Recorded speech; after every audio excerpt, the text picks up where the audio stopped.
berkibar begitu gagah, cerminan akan bangsa yang perkasa putih berkibar. Ya, kembali bersama kami dan kita akan membahas mengenai ini adalah salah satu ajang olahraga internasional yang justru ini bisa dikatakan pelopornya Bung Karno seperti itu, Ganevo. Ganevo ini adalah singkatannya Games of the New Emerging Forces gitu, atau pesta olahraga negara-negara berkembang. Mungkin bisa dijelaskan tadi proses munculnya ada Ganevo ini, Pak. Iya, munculnya karena Bung Karno marah ketika Asian Games keempat itu tidak diakui, dan Bung Karno mengatakan kita bisa mengadakan suatu pesta olahraga dunia gitu, jadi semacam tandingan Olimpiade. Nah, itu yang dilakukan seperti saya katakan tadi dalam waktu hanya 200 hari. 200 hari. Tapi itu kan hanya 6 bulan. lebih banyak ya. Pesertanya 51 Pesertanya negara. lebih banyak, walaupun kita tahu tentunya dalam waktu singkat itu tidak mungkin mendatangkan atlet kelas 1 ya, kecuali dari Tiongkok. Mereka mengirimkan atlet yang pertama mereka gitu. Akhirnya mereka menjadi juara ya. Dan bukan hanya itu juga, Tiongkok itu juga membantu di dalam membiayai tiket pesawat dari atlet yang datang dari Afrika gitu. Jadi artinya bantuan Tiongkok itu untuk mensukseskan Ganevo itu cukup besar gitu. Kalau dilihat Ganevo ini sebenarnya lebih mirip kepada Olimpiade, karena kalau dikatakan negara-negara berkembang bukan hanya, kalau Asian Games kan Asia begitu. Ya, ini lebih ke dunia sebenarnya. Betul, mirip Olimpiade tapi dunia berkembang. Betul. Ya, jadi ada Uni Soviet juga yang ikut di dalam Ganevo itu. Jadi artinya semacam tandingan dari Olimpiade. Dari Olimpiade. Oke, baik. Dan ini yang pertama adalah tahun 1963. Dan kemudian ada lagi yang kedua pada tahun 1966. Begitu ya? Ya, walaupun ini tidak berumur panjang ya. Jadi persoalan politik, perkembangan politik yang ada pada saat itu menyebabkan ya Ganevo itu ya puncaknya ya di Indonesia gitu. Ketika yang pertama itu ya, betul, yang paling teringat. Tapi ada yang menarik adalah ketika setelah penyelenggaraan Ganevo ini, Indonesia sempat diskors, akhirnya tidak bisa mengikuti Olimpiade. Begitu. Ada apa namanya itu? Ada upaya-upaya yang dilakukan oleh Indonesia sendiri untuk melobi Komite Olimpiade Dunia gitu, dan seperti mengirimkan Sultan Hamengkubuwono dan lain-lain, sehingga masalah itu bisa diselesaikan gitu.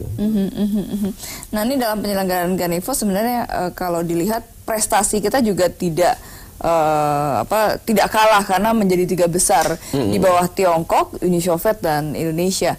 Artinya memang saat itu apakah juga karena faktor pemimpinnya yang mensupport, mendukung sekali masyarakat, atletnya gitu, sehingga akhirnya kita mampu untuk berprestasi. Iya gitu. Jadi waktu itu memang dorongan untuk berprestasi itu muncul gitu. Jadi di samping itu barangkali juga ya ada sentuhan kemanusiaan ya dari pemimpin seperti Bung Karno gitu, yang melakukan pendekatan terhadap atlet gitu. Atlet misalnya lompat indah gitu, Lani Gumulya. Itu nama itu diberikan oleh Bung Karno gitu.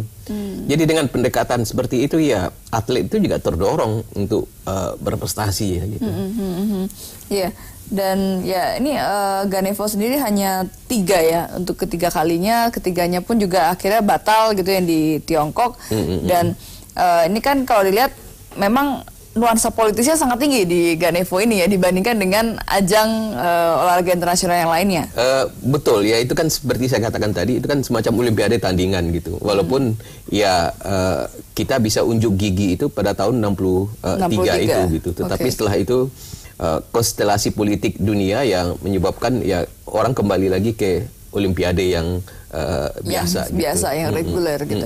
Ya, dan menjadi suatu prestasi sendiri sebenarnya untuk Indonesia ketika bisa menyelenggarakan sebagai tuan rumah di Asian Games 1962, kemudian menjadi tuan rumah juga untuk Ganevo gitu, yang setara dengan Olimpiade sebenarnya begitu kan di tahun 1963 dalam waktu yang sangat betul. Dan kita juga bisa membangun sebuah stadion yang waktu itu sangat megah ya untuk kelas dunia.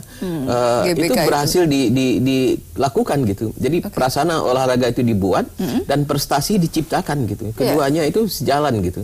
Nah sekarang di mana salahnya gitu kok semuanya menjadi berkurang ya. Oke, baik. Mungkin juga bisa diceritakan mengenai sejarah dari keberadaan Gelora Bung Karno ini. Seperti apa nih Pak Aswi prosesnya gitu? Apakah memang ya ketika Asian Games 1962 ini dan ya mungkin Presiden Soekarno saat itu memang mempunyai visi ke depan seperti apa kita harus menjadi tuan rumah bukan hanya Asian Games, Ganevo, juga mungkin Olimpiade dan segala macamnya.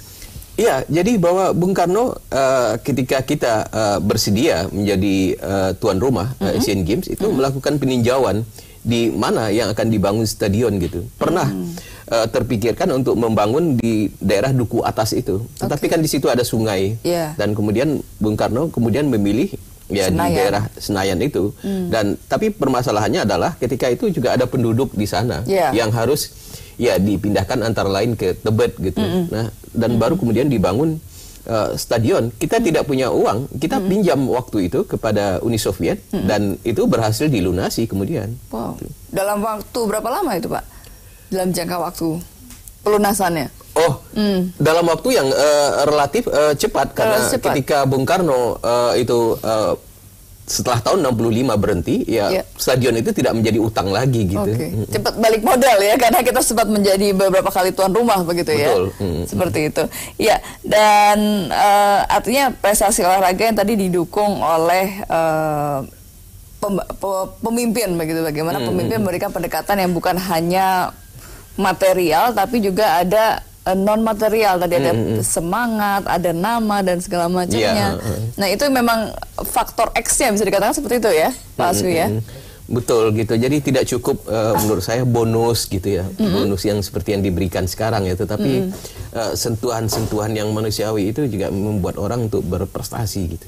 Oke, baik. Yang kadang justru itu menjadi salah satu pendorong yang lebih kuat ya. Betul. Pak Aswi ya. Oke, baik, kita akan kembali membahas perbincangan bagaimana tentang perjuangan diplomasi eksistensi dari negara kita Republik Indonesia maupun di bidang olahraga seperti apa. Kita akan kembali usai pariwara, tetaplah bersama kami.